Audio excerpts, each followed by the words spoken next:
Hi, I'm Gabe Rispoli Jr., and this is Wise Words from a Wise Man, my dad, Gabe Rispoli Sr. This is part two of episode four, topic racism. And, today is, it's Monday, May 10th, 2021. My dad was born May 10th, 1921. So today would have been his 100th birthday. So I thought it'd be cool if I released this video. I haven't done one for a while. I've sort of been in a slump, but hey, it is what it is, right? And this story, I could have went so many ways with this story. I could get really dark with this story. It's my dad's birthday, so hey, I'm going to try to keep it light and get it done fast. I I told you about my father's ball team and the two black players that he brought into Baltimore. He was ready to go to jail because they wouldn't let them in the hotel. He was 26 years old. I mean, that was like 1947, 48. And then 10 years later, in like 58, they visited him down in Hialeah, Florida, and a truck went by the house and shot two bullets at the house to let him know that he was wrong having black people in a white person's house in Hialeah in 1958. So that was the progressive South. Okay, the progressive South. Bad things was happening every place else in the South. But this story here, this is about my father had the team going around with the team. There were places there were no place to sit down, and he started talking to athletic directors and said, "If I had seats to rent for you, to rent to you for your homecoming games and your rivalry games, would you rent them?" "Oh yeah, Gabe, we're waiting for that. We're looking for that." So he went into the seating business in the 50s.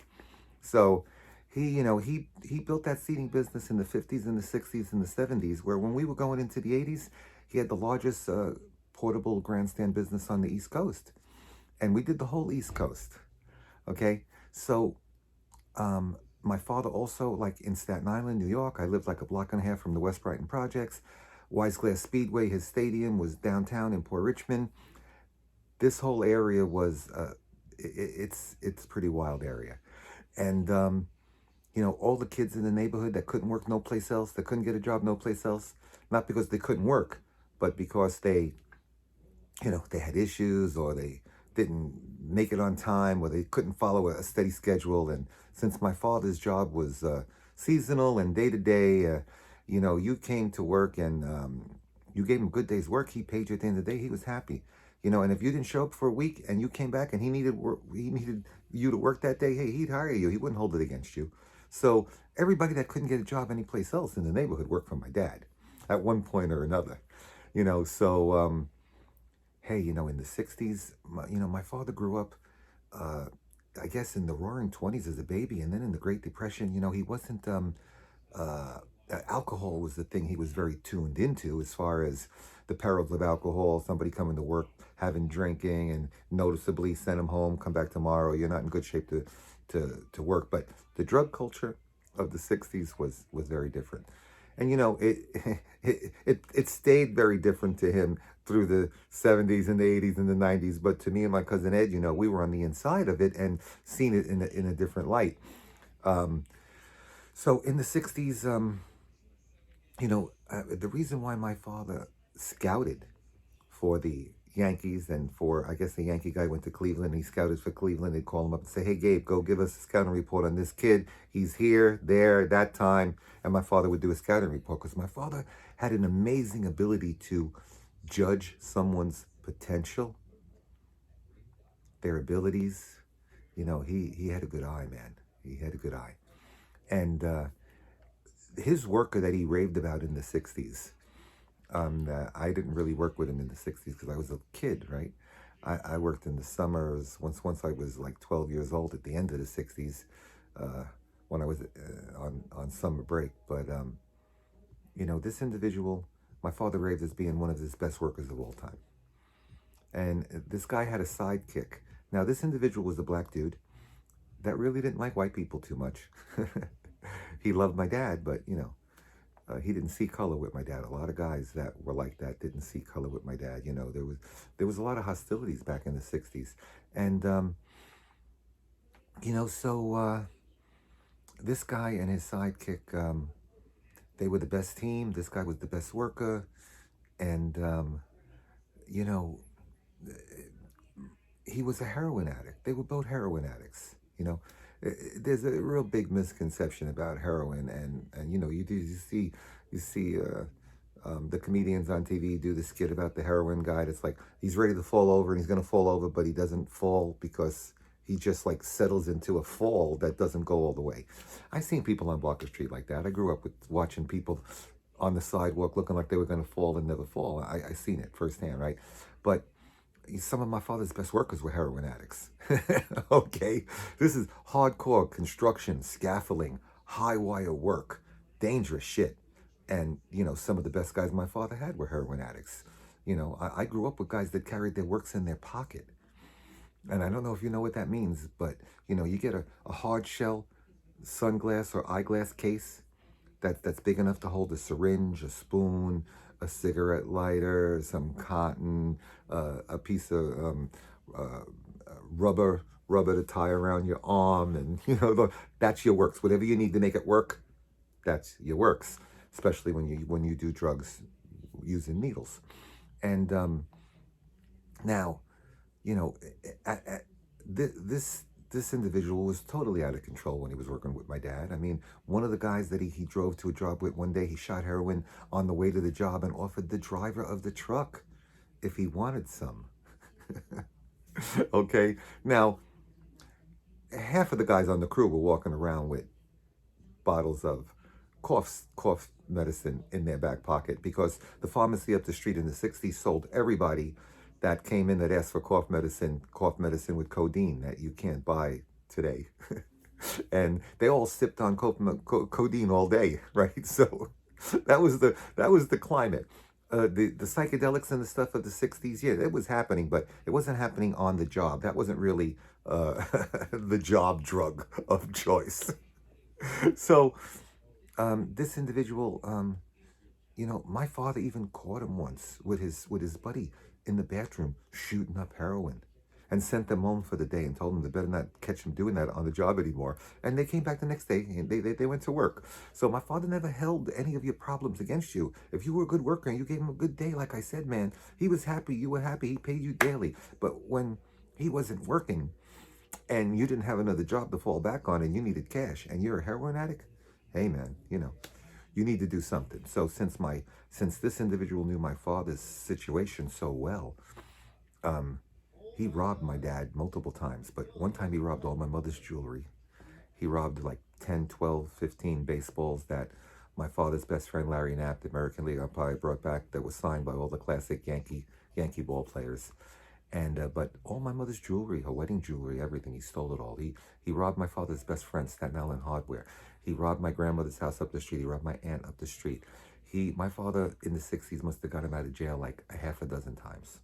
Okay, my father was best friends with the guy that was the head cop of the borough of Staten Island, and he'd call and he'd say, "Hey, uh, my guy's in jail. Even if it was in jail for robbing him, it didn't matter. My guy's in jail.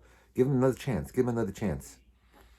And the head cop, after like getting him out of jail a couple times, he said, "Gabe, this guy's a bad apple. He needs to sit in jail for a while. He has problems.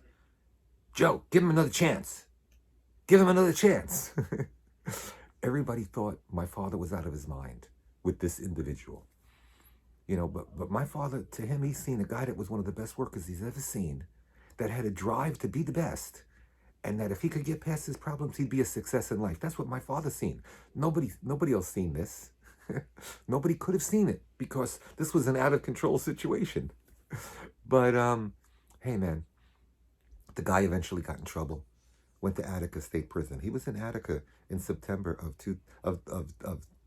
of 71 when they had the Attica State Prisons. I don't know how involved he was with it, but he was militant. I mean, he was out there. And my father didn't have no connections to get him out of that, so he did a run at Attica. Wrote my father a nice letter when he was there, thanking him for never giving up on him. He was the only dad my father ever had. This is the guy that didn't like white people, telling a white guy that it was the only dad he ever had. Okay? And he gets out of college. I mean, he gets out of Attica and he goes to college. And then he gets married. He has 10 children. He starts a construction business and he becomes a successful entrepreneur till the day he passed away. That that's that's how much my father um, could could could judge a person and their potential, and that was the type of heart my father had. Given not taking it against this guy that he stole all my mother's jewelry, all her wedding jewelry, everything, and still let him work after that. Okay, he could never give up on the guy because he knew that the guy had problems, and if he can get by them, he'd be a success, and he was. I don't have any other stories like that. That's the example my father set where, he gave somebody that everybody thought was as bad as they can be another chance, another chance, another chance, another chance, and he gave him enough chances to where he ended up in a situation where he had to sit there for a number of years and reevaluate his life, and he came out and he made a success of himself and thanked my father for being the reason. That's the only story I have like that, man. I worked with a lot of junkies in my life. I mean, I had a guy that was a really nice guy that was working down here with me. From one day to the next, they found him stiff under the bushes down by the police station. They were sleeping outside by the police station and spending all their money on drugs. Right, this guy happened to be a heroin addict, so I sent Herman over to San Juan, Puerto Rico, to do the San Juan, Puerto Rico Grand Prix in 2003 or 2004, and we had this guy working on the boulevard taking down the Orange Bowl parade. The Spanish kid didn't speak much English. He was like a monkey. He went up there. He was amazing. He was really good. I liked him. Herman liked him. He didn't have the papers to get on the plane. I spent a whole day with this kid going down to the police station and getting him the paperwork he needs so he can get the clearance to get on the plane to go to the San Juan. And one of my other guys got stopped on the way back. But the first night they were there, this guy was shooting heroin that he was buying on the streets in downtown Miami. And the first night he was there, he copped some heroin on the street in Puerto Rico, and it was a lot stronger than the stuff he was hitting up with in Miami. And he hit up his same dose, and like the guys went to the other guy's room for a minute, and he went back, and the guy was lying there dead with the needle in his arm. The first night they were in this really nice hotel. My guy Herman had to call up the desk and say, "Hey, I got a guy up there that's dead with a needle in his arm. You better get me some paramedics." But I mean, that's the type of situation I grew up in. That's the type of situation me and my cousin Butch worked in our whole lives. But this is about my dad, and this is about my dad, being able to see past, you know, somebody doing bad to him and excusing it to give him another chance, just to try to help him get to a point where he could fulfill his potential. And it was a black guy that didn't like white people. When he came out of jail, he was different. He was a lot more laid back. He wasn't as militant, and he loved my dad. He loved my family. But hey, I don't know what more to say about that, man. Um, Today would have been my dad's 100th birthday. Happy birthday, Dad. I kept this story light. This story could have got really, really dark, believe me. And I kept it light because I'm thinking of my dad. So, hey, I got one more of these episodes to do, and it's going to be on the light side of my father's sense of humor. It's going to be funny. It's not going to be about a heavy subject. So until then, be safe.